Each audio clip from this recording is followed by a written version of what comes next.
You know that hand motion that you do when you pull the horn on a big rig or maybe on a steam locomotive or something? I'll give you a second to kind of imagine it.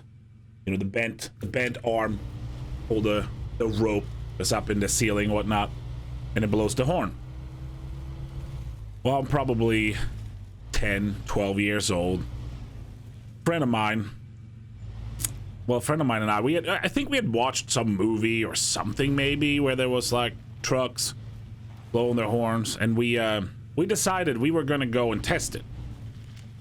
When I grew up, the European 6 or E6 road went very close, well, it still goes very close to where I grew up. But back then, the section that went close to my hometown wasn't like a full-on freeway. In Sweden, there used to be these, well, I think there still are, some non-freeway freeways kind of situation. So they're decently high speed, but they don't have wildlife fencing and they're only one lane in each direction kind of thing. Which meant that you have your access to just walk at the side of the, you know, the big road, which we did. And we walked out there. We were wandering down the road, just, you know, trying to get trucks to blow their horn. It never occurred to us that we could just stand still and wait for the trucks, because, I mean, they will actually drive down the road, surprisingly enough. But instead of doing that, we wandered down the road. We had a blast. Got so many trucks to honk. And of course, you know, little kid, it's amazing. Right? It's amazing with the trucks honking at you. The problem was that this road, of course, led away from, you know, where we lived, and we walked, I think, for a couple of hours down that way, not thinking about it. And at some point in time, as we were walking down the road, one of our neighbors saw us. They were out driving, and they saw us, and when they got home, they gave my parents a call. Said, hey, you know, I saw your kid out walking to the side of the road, making trucks honk. Of course, we didn't know this, and, you know, this is the time, there were no cell phones or anything, so communication wasn't, like, super fast. And after a while, we ended up at this gas station, and it was essentially where either you continue following the road, going north towards Norway, or you could take the side road, and it went back towards the little town where we had some friends, and then ultimately you can make your way all the way back home. It was probably a good 3 or 4 hour walk, though.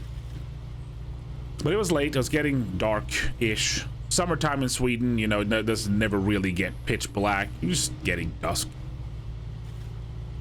So we go into this gas station, hoping that maybe we can borrow the phone, you know, call our parents.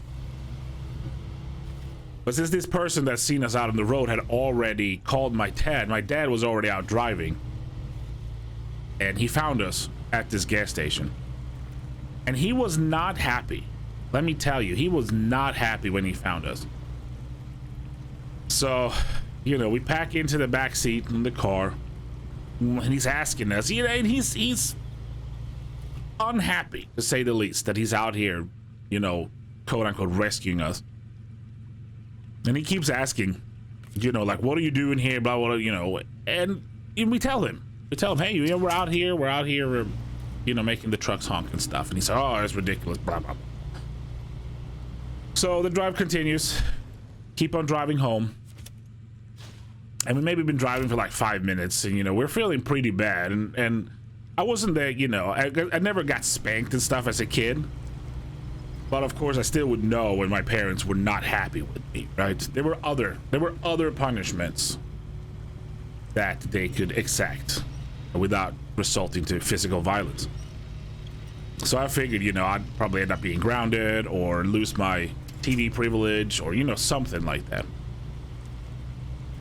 So we were super quiet, just sitting there solid in the back seat, you know, waiting to get home. And I think my dad took pity on us, because I think he realized he had been a kid as well at some point.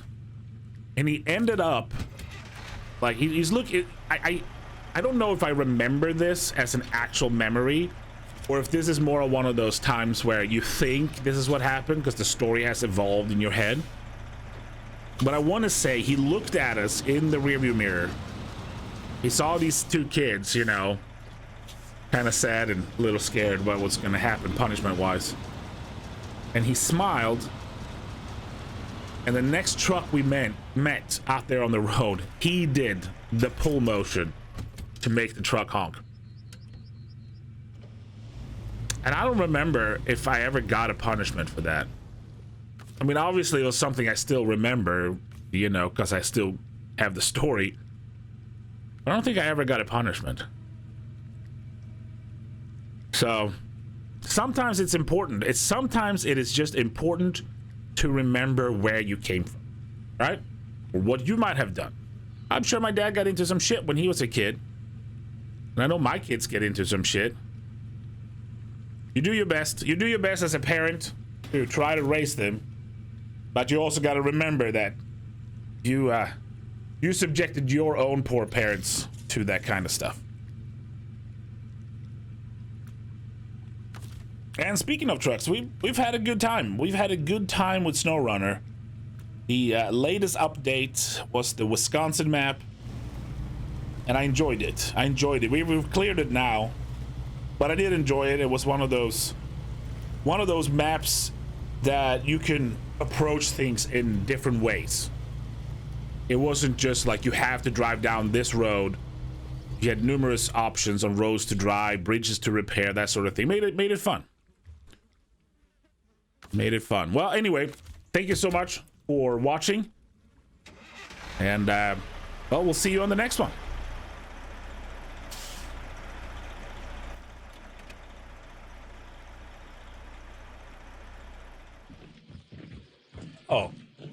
Oh, it's just a guy hanging out.